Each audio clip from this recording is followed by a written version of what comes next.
Welcome to the Masterful Man Podcast. This is the show for men who want to explore and embody the principles, practices, and personal power that allow them to thrive amidst today's chaotic world and lead a meaningful life. Yo, dudes, welcome back to the Masterful Man Podcast. We took a little bit of a hiatus, and by a little bit, I mean like a year and a half break, but we're back and committed to bringing the most masterful podcast that we possibly can.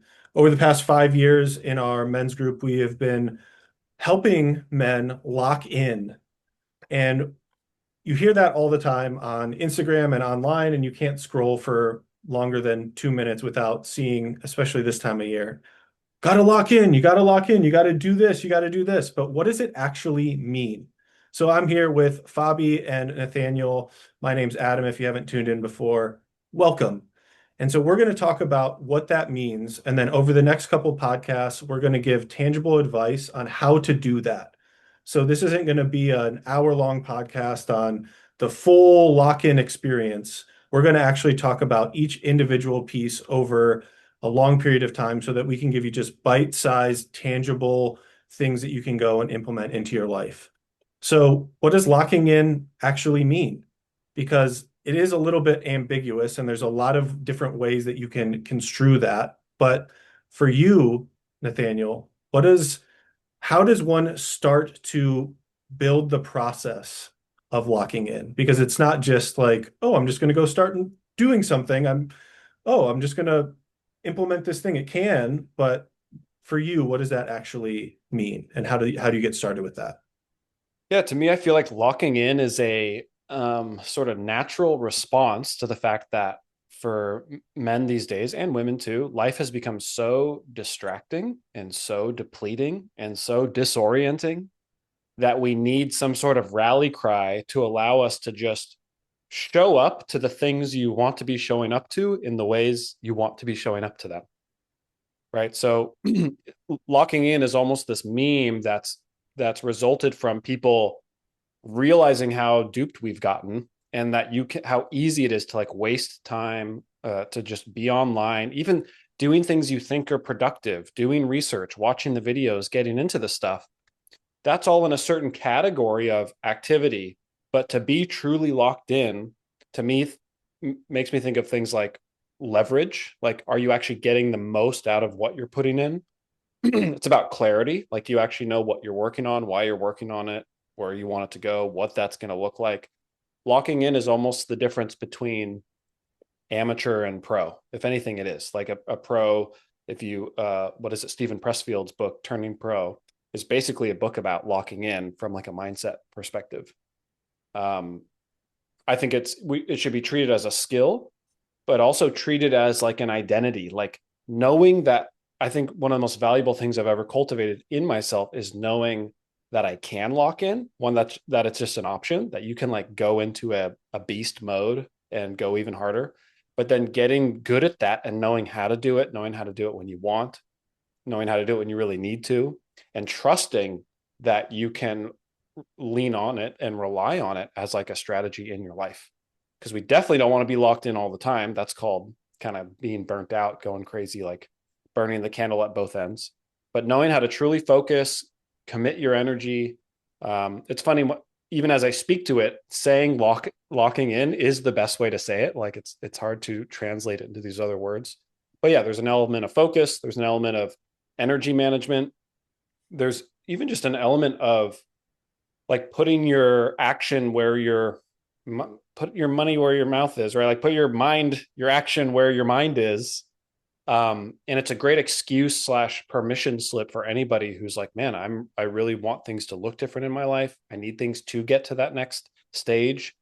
Is there some sort of hat I can put on that also comes with a bunch of tools and ways to go about it? And the fact that it's completely personal to each person, right? Some people will be able to lock in by starting to sleep in every morning because they've been missing out on sleep, and you can't lock in without enough sleep, et cetera. We'll have a whole episode on that, right? Some people need to lock in by saying no to people and having less connections and less relationships for the rest of the day or for this weekend or for this month, right? A seasonal thing. But for other people, locking in requires being more social, being more connected, right? So it's a very individual thing. but it's absolutely a natural, like I said, like a reaction to the way the world's being set up. So I'm glad we're going to be able to dive into it and be able to serve some people. So it stops being ambiguous and becomes something we can do, right out the gate. Yeah, love it. What about you, Fabi? What do you when we talk about locking in, what do you equate that to?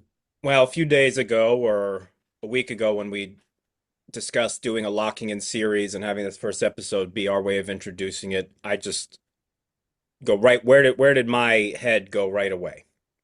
And I went with that. And so here are the two places my head went right away. One was warrior energy, and specifically back to this book, King, Warrior, Magician, Lover, which it's published in 1990, by the way. And the first sentence on the warrior chapter was, "We live in a time when people are generally uncomfortable with the warrior form of masculine energy, and for some good reason. Women especially are uncomfortable with it because they have often been the most direct victims of it in its shadow form." So when I think of locking in, and the way we've seen it presented to us on social media, I think a lot of guys are mostly thinking of the magician version of it. What's the tech? What's the knowledge? What's the wisdom? What's the supplement stack? What's the morning routine? What's the app that's gonna help me stay focused on a thing? And I like how Nathaniel pointed out there's lots of things we can lock in on. And part of the process of locking in is, I think, choosing. We don't have to choose everything. I have to get everything right and I'm going to lock in on everything. I think it's good to take one thing at a time, lock in on that, get it straight, then lock in on another thing. So I'm starting broad here and asking men to think about warrior energy.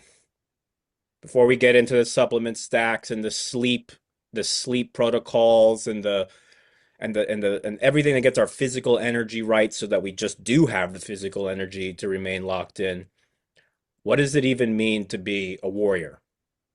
And again, the sentence I just read to you is 35 years old, and it feels, in fact, this whole book feels as prevalent as ever, even though it's 35 years old.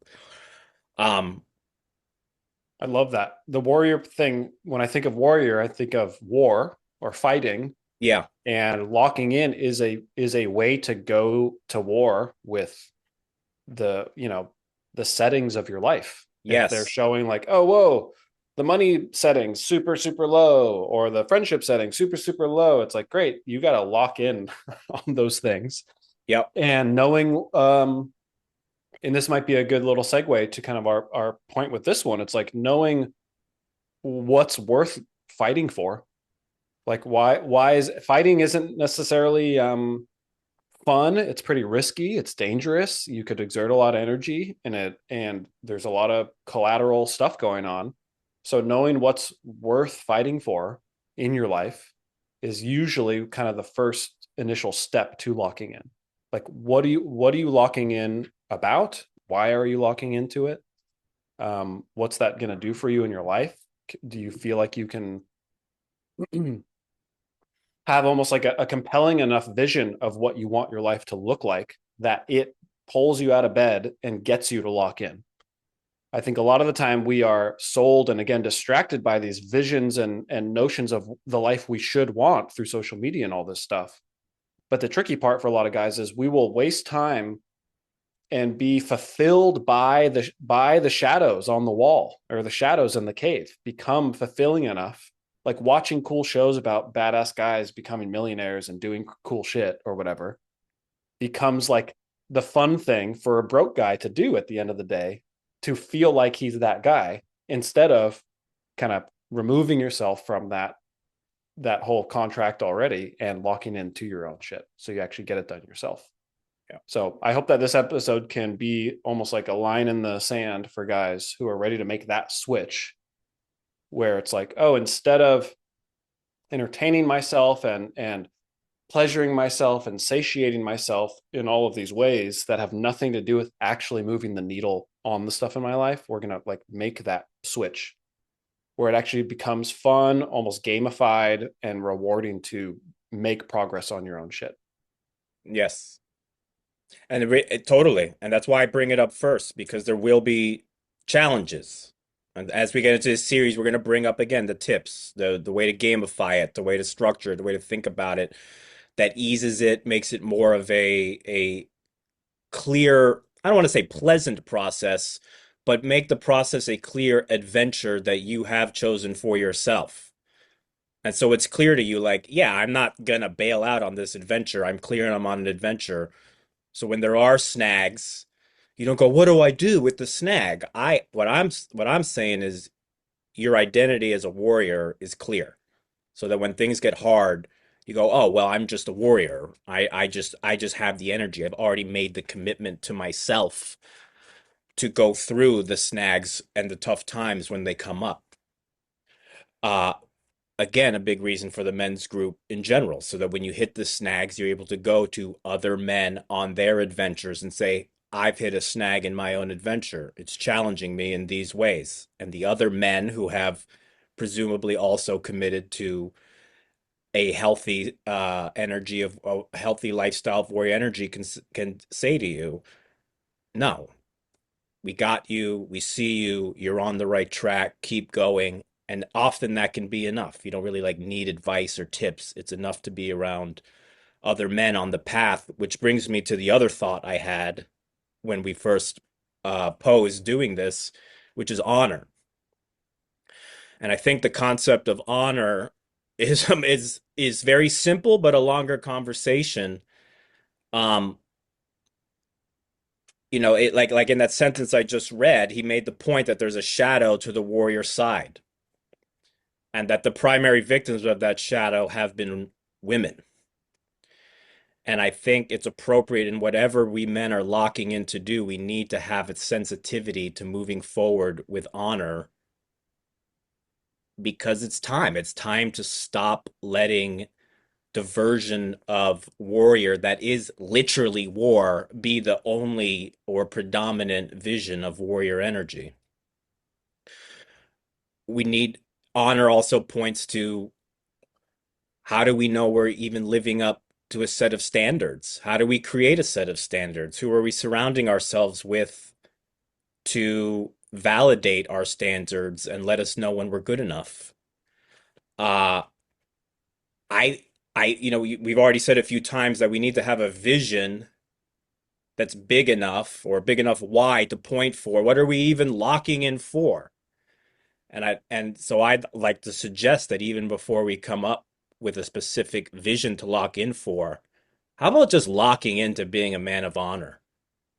How about just locking into understanding what that could even mean for yourself? Because I actually think that's enough. That's I true. thought, There's like a baseline that doesn't require a vision too. Even yeah, like step zero is just right a quality of self and a quality of life and a standard, like you said. I love that. you could live your whole life with your only vision being, I'm just going to be an honorable person. Yeah. You could. Now, I'm not saying that you should. You should think about what you're curious about and think about goals that interest you and go for them, of course. But you could. Uh, there's a quote from Oliver Cromwell, 17th century British military political leader, part of their civil war. I won't get into all that. But I came across the quote in a essay by Ralph Waldo Emerson called Circles, which I recommend to men, and also Emerson's essay Self-Reliance, I think, is one of those kind of, if you're a man or anybody, you should read it. But the Cromwell quote is, a man never rises so high as when he knows not whither he is going. So the implication there, and I feel like I am kind of living my life to that one, is be a person of character, high moral character, high integrity, be a person of honor, and keep moving forward to the next step you see in front of you.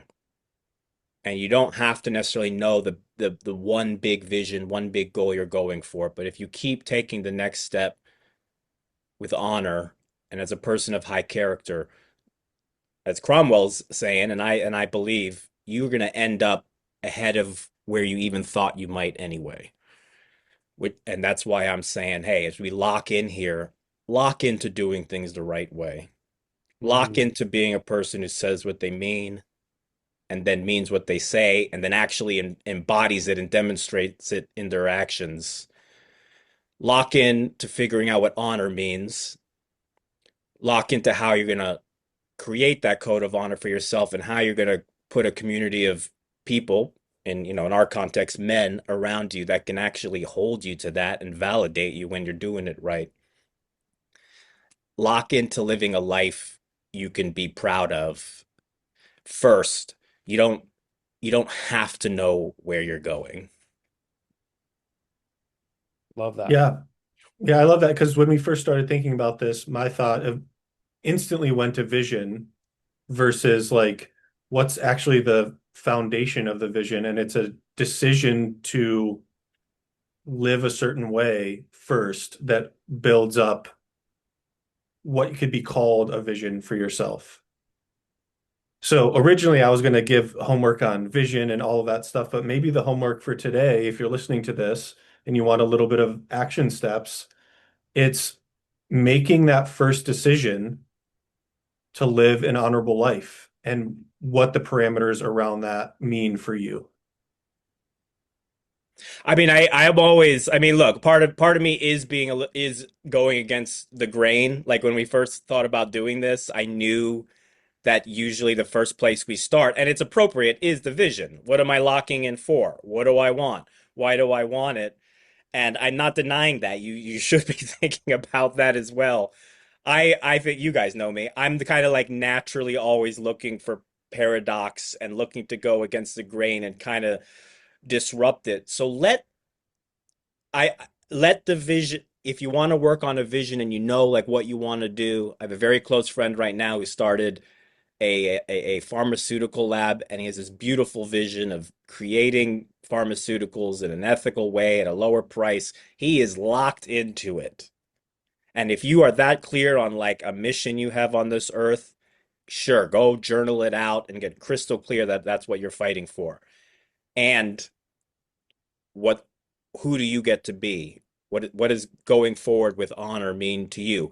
And if you don't have that vision, just go look at what being honor means to you. Uh, a friend of mine, a woman I was talking to a few years ago about honor, and she was like, I feel like that doesn't really apply to me because I'm a woman. And I was like, well, come on. Honor can apply to everybody. And she is a person of honor, by the way. I don't think she was just really understanding the context I was bringing up. And then she got it, and then she said to me, then she texted two of her male friends, and she asked them what honor means to them, which I thought was cool. She said, "Yeah, let me text two of my male friends about honor." And their reply to her was, "Well, that's just something for soldiers in war." That was about 5, 6 years ago this happened. And that has always stuck out to me. And I've always, when I interact with men, I'll even just ask them, what does honor mean to you? And a lot of men do tend to just imagine soldiers being honorable in combat. It just seems like maybe it's because we just have so many war movies in our culture here in America and so much Yeah. that's what it is, right? We just frame so much through war in America. And I am a military veteran, by the way. I get it. And I eat it up and I read military memoirs all the time. But There's nowhere else that it is offered as a symbol. It's either a war thing or it's like a East Asian cultural thing, yes, right? And even war related to, it's like it's not even given to us as some other meme to from any other angle. So I think that's again a sign of like, oh, like how come in first grade you're not like, wow, it's so honorable that I like, I don't know, keep my desk tidy, or that I ask my teacher when I'm struggling with the homework, instead of finding some other way around it or whatever, like, yeah, it's just not even a term or a practice that I think is really offered.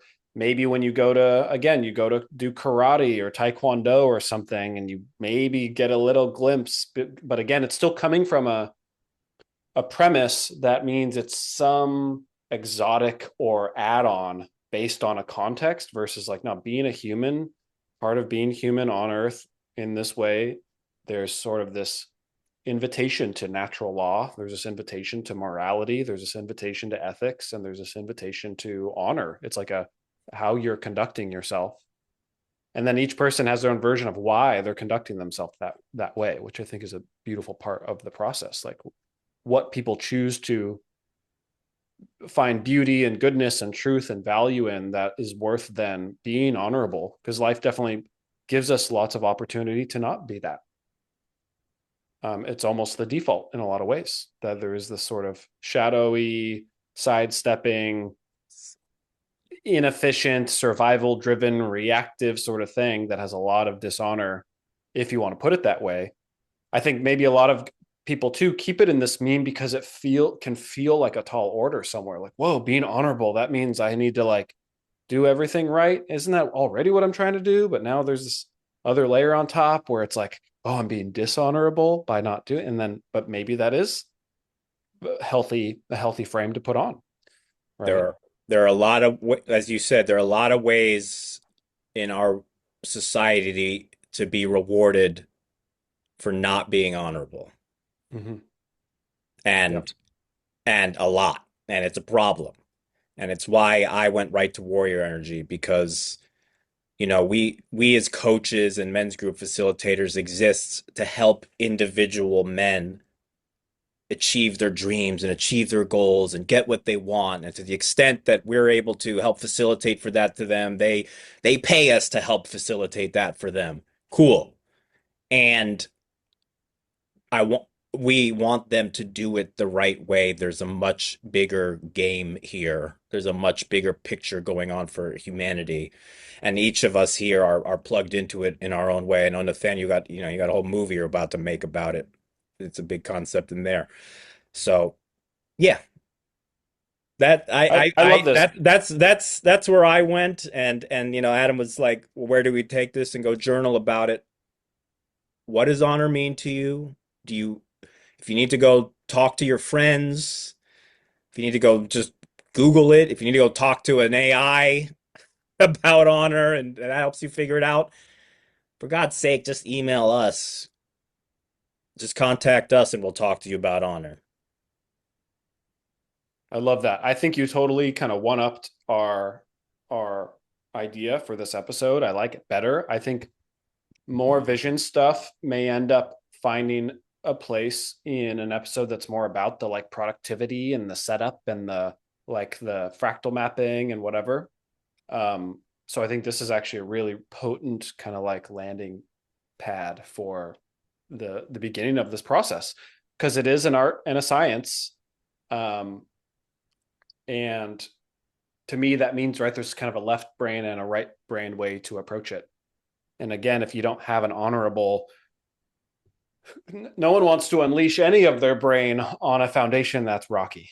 Yeah. Right. And that's all we're doing all day right now. Anyways, it's like like I said, everyone's depleted, everyone's distracted, everyone's disoriented. And then we're still trying to kind of run a setup on faulty grounds. So I always love the good reminder to, I don't think you can even honestly talk to yourself about honor or have this conversation without being somewhat grounded and a little rested even, and kind of like dropped into yourself, like having space. You kind of should honor a conversation about honor. So if you had, if you had 15, 20 minutes to listen to this podcast, then I think you can find another 15, 20 minutes today or tomorrow to get in your journal, even just going on a walk, record a voice note to yourself or something, and just see, what does honor mean to you? What is your foundation looking like right now? And if there is a desire or a direct need to lock in, can you kind of bring all of yourself to the table and have that discussion to get started? So I love that. I appreciate you for bringing it there, Fabi. I don't know if there's anything else you want to ping on, Adam.